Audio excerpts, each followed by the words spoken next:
大家好，歡迎又嚟到 Richard 嘅數字人生時間。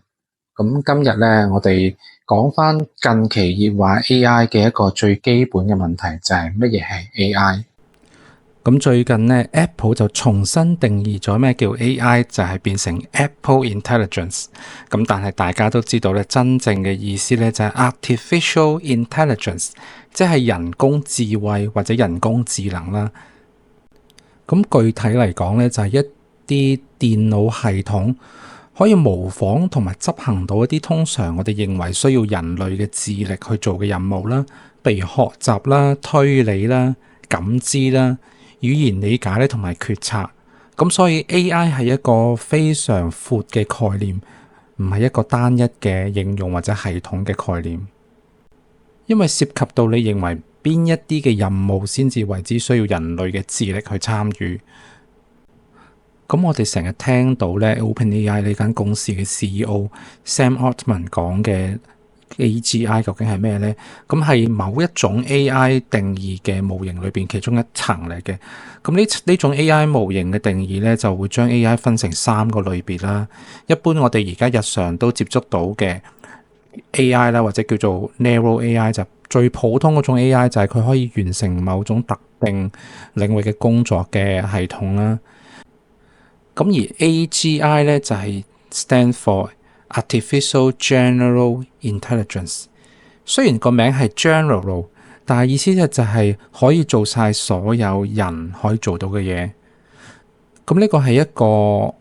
突破啦，因為暫時大家其實都唔知道點樣去實現到所謂嘅 AGI，因為人嘅能力係涉及好多方面嘅，唔單止係語言理解啦、運動啦、影像嘅識別啦，甚至乎一啲決策啊、一啲想像啊，其實都唔係咁簡單可以用電腦去模擬到。咁所以 AGI 咧就係大家認為咧人工能夠達到嘅最高嘅一個級別。咁下一層所謂嘅 ASI 咧 Artificial Super Intelligence 咧就係一種幻想中嘅級別啊，即係暫時其實大家都唔知呢個級別係可以做到啲咩。總之就係超越人類以上智慧嘅一個級別啦。咁用咩技術達到會變成點，全部都仲係討論中。咁因為人類連自己其實具體嘅思考能力係點樣產生呢，其實都未研究清楚嘅。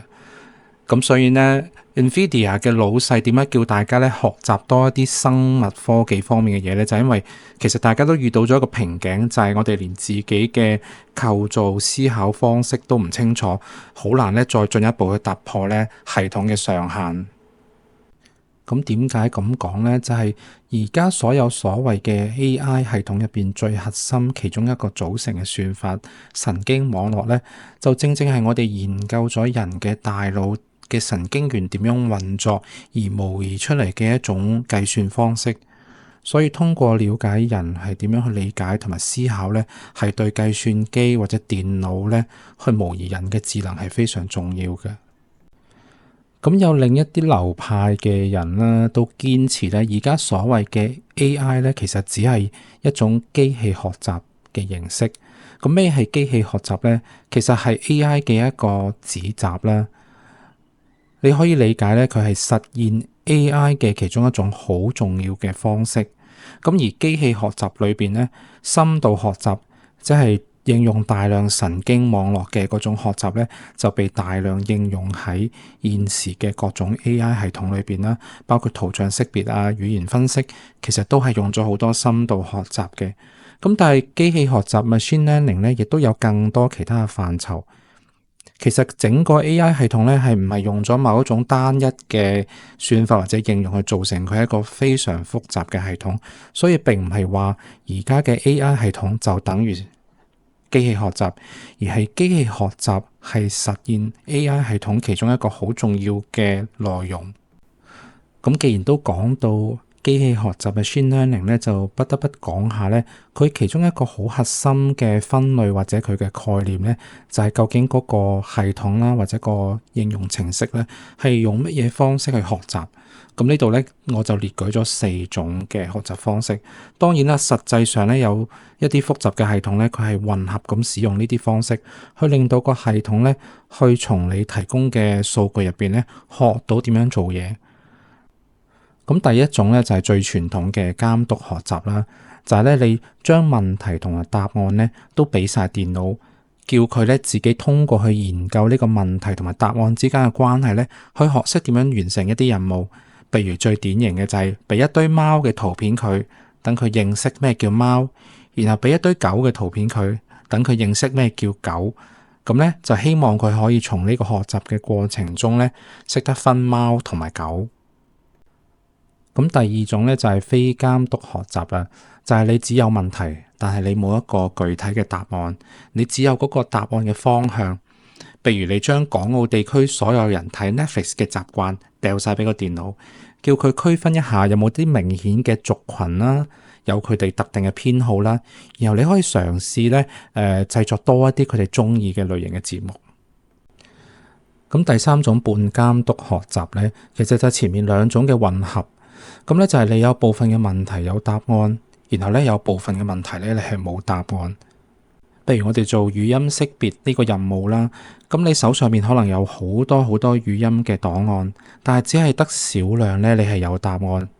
如果你要將所有嘅語音咧都用人咧去打返啲字出嚟咧，咁個成本非常高，所以你就可能用咗一種混合嘅半監督嘅方式，先用一啲有答案嘅問題訓練好個系統，然後再嘗試用更多未有答案嘅問題咧，睇下個系統做得好唔好，然後咧根據佢嘅結果咧再進行一啲調整。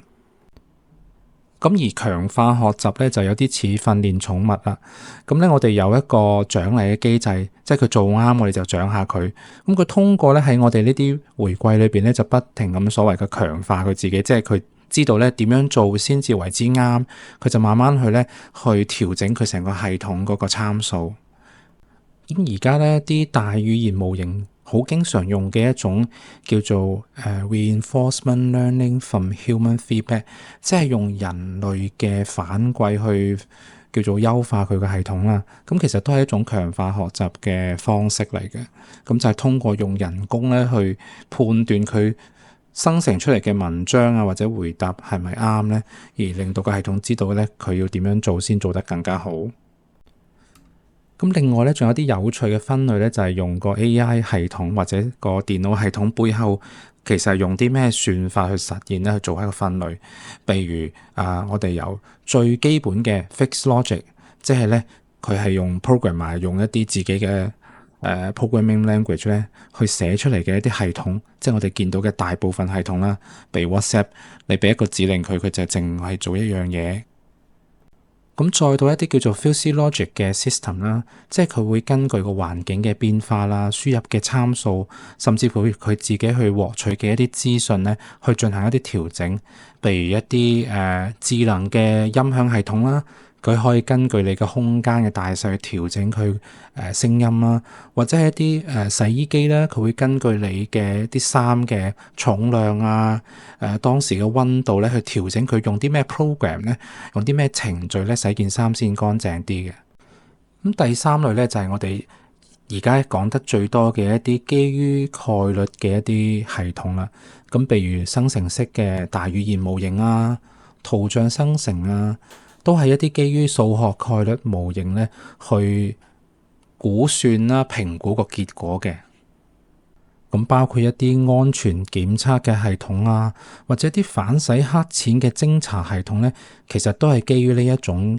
一定概率去做一個評估嘅一個系統啦。咁神經網絡就更加常見啦。其實基本上所有嘅圖像識別啊，都係基於神經網絡去實現嘅。有一種分類咧，就係一個我都相對陌生嘅，就係一啲演化算法啦。咁佢係模擬生物嘅演化咧，去計算，去做一啲評估同埋一啲模擬。嗱，唔理點樣定義 AI 都好啦。咁更重要嘅咧係佢有咩用。咁呢度咧，我列出咗幾個主要應用嘅一個範疇啦。第一個咧就係大家都非常熟悉嘅自然語言處理，即係譬如我哋嘅語音助手 Siri 啊，或者一啲 chatbot 啦，做客戶服務嘅啦，仲有一啲情感分析啦，分析下社交媒體裏邊一啲留言啊，或者回應，或者公眾嘅觀點上面究竟係正面啦、反面啦。咁仲有一個非常多人用嘅就係翻譯啦，然後文本嘅總結啦，咁最近好 hit 嘅文本生成啦，然後仲有語音到文字，然後文字到語音，全部呢啲同語言相關嘅咧都歸類落去呢個自然語言處理，所以呢個係一個非常大嘅一個範疇同埋學科啦。咁第二個大戶咧就係呢個電腦嘅影像處理啦。咁呢個亦都係好多應用喺度嘅，包括圖像識別啦，無論係識別一啲車牌啊、識別人樣啊、識別一啲意外啊，呢啲都係用圖像識別嘅技術。仲有一個咧好有用、好幫到人嘅咧，就係醫學影像嘅分析啦，包括一啲電腦斷層掃描啊、X 光啊，去診斷出嗰個患者有冇一啲異常情況啦。咁咧自動駕駛都算係一個圖像識別嘅應用，當然自動駕駛裏邊有好多其他嘅技術喺度啦。咁第三類咧就係比較傳統嘅機械學習嘅應用啦，例如一啲推薦嘅系統啦，譬如 Netflix 啊、亞馬遜啊、淘寶啊，其實佢哋全部裏邊嗰啲推薦算法咧，都係屬於一啲機械學習嘅範疇。仲有一啲咧，譬如股票嘅分析啊、預測啊、一啲反洗黑錢嘅偵測啦，都係全部都係屬於機器學習呢個範疇裏邊嘅。仲有一啲機械人啦，譬如無人機啊、一啲清潔機械人啊、一啲輔助啲人去行路嘅機械人啊，甚至乎係一啲探索任務，譬如火星探索、月球探索所用嘅機械人咧，都係歸類入去呢個 robotic 呢個範疇裏邊嘅。咁仲有一啲強化學習嘅實用嘅例子，譬如AlphaGo 啊，其實都係屬於一個機強化學習嘅一個例子。咁用喺遊戲裏邊咧，其實就好好嘅，因為佢會不停咁學呢個玩呢個遊戲啦，咁令到咧佢更加聰明啦。咁仲有一啲咧商業方面嘅數據分析嘅應用啦，譬如一啲 business intelligence 嘅 AI 進化版啦，一啲市場嘅分析啦、風險分析啦，其實都用到非常多咧AI 啦或者機器學習嘅模型喺裏面去幫手嘅。咁 AI 跟住落嚟會點發展咧？我自己就有一啲總結啦，都唔一定啱嘅，純粹只係大家分享一下、討論一下啫。咁第一樣咧，我覺得 AI 會影響嘅就係一個個人化學習嘅呢個方面啦。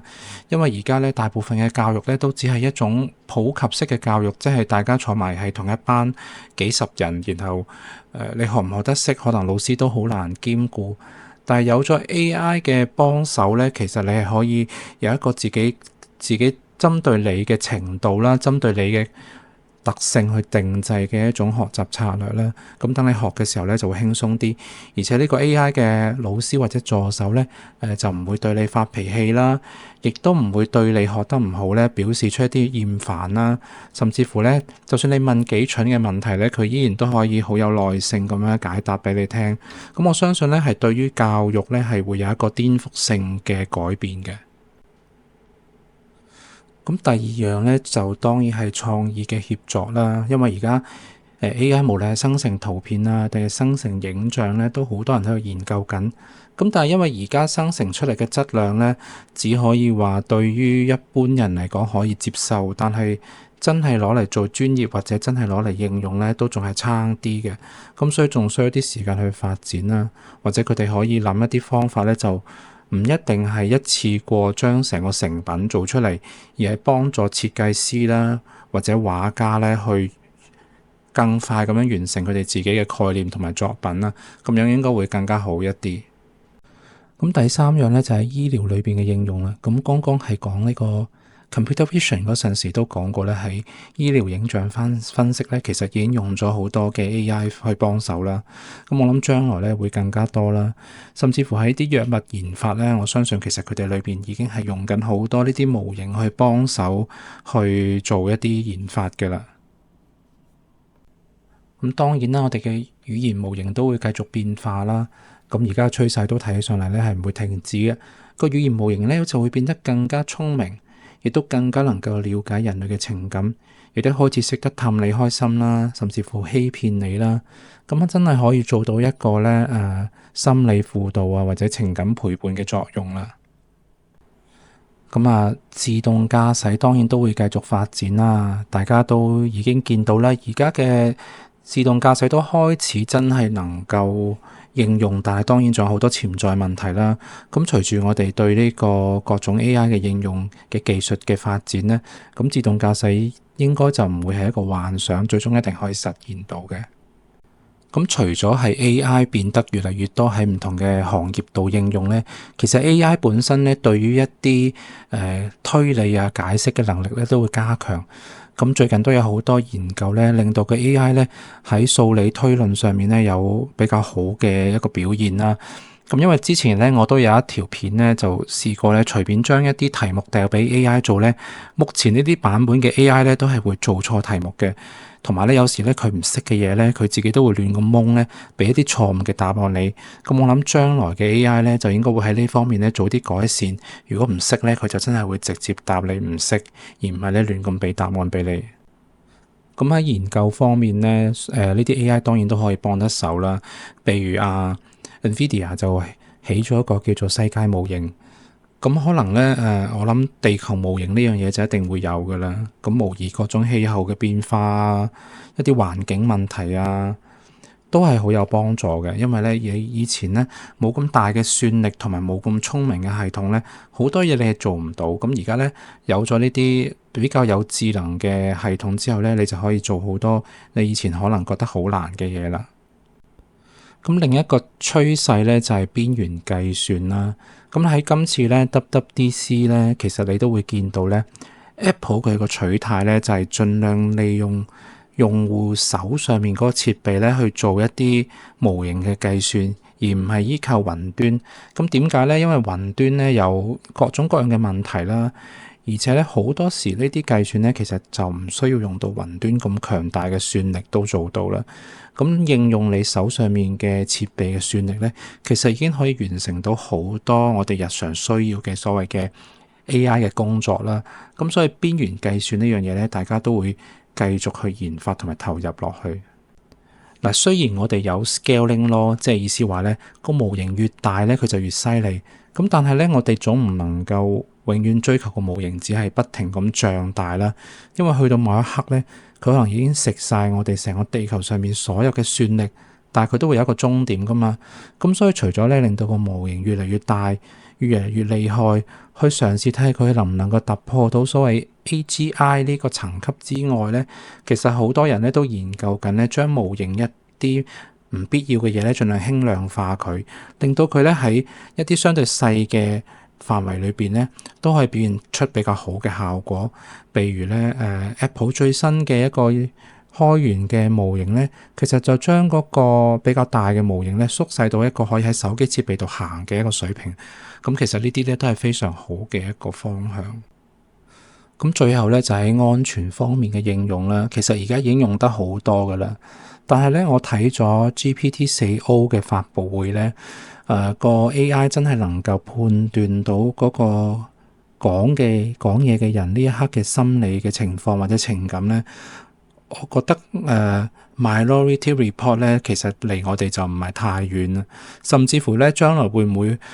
有一個好似 Psycho-Pass 咁樣嘅犯罪偵測系統咧？可能喺某一啲地方咧都真係會有咁。唔好諗到咁科幻先。首先咧，佢真係可能咧喺我哋一啲刑事偵訊啊或者審查方面咧，可能會有一啲輔助嘅作用啦。咁我相信咧，佢嘅準確度咧應該都會幾高嘅。因為好似 FBI 判斷你有冇講大話咧，其實好多時都係基於一啲你嘅身體語言啊、你嘅語調啊、各種呢啲經驗去歸納出咧，你呢一刻似乎係講緊大話或者係講緊真話。咁呢啲對於 AI 嚟講咧，就係正正食正佢個飯，佢好適合攞嚟做嘅嘢。咁啊，所以 AI 係可以攞嚟幫 FBI 去做審查嘅。嗱，咁唔知大家聽完咧，對 AI 呢個概念咧有冇多少少嘅認識？希望可以幫助到大家啦。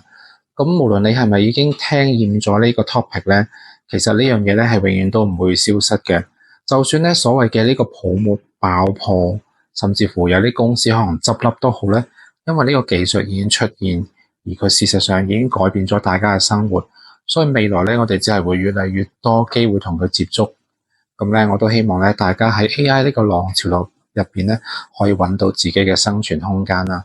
咁我係 Richard，希望下次再見到你啦，拜拜。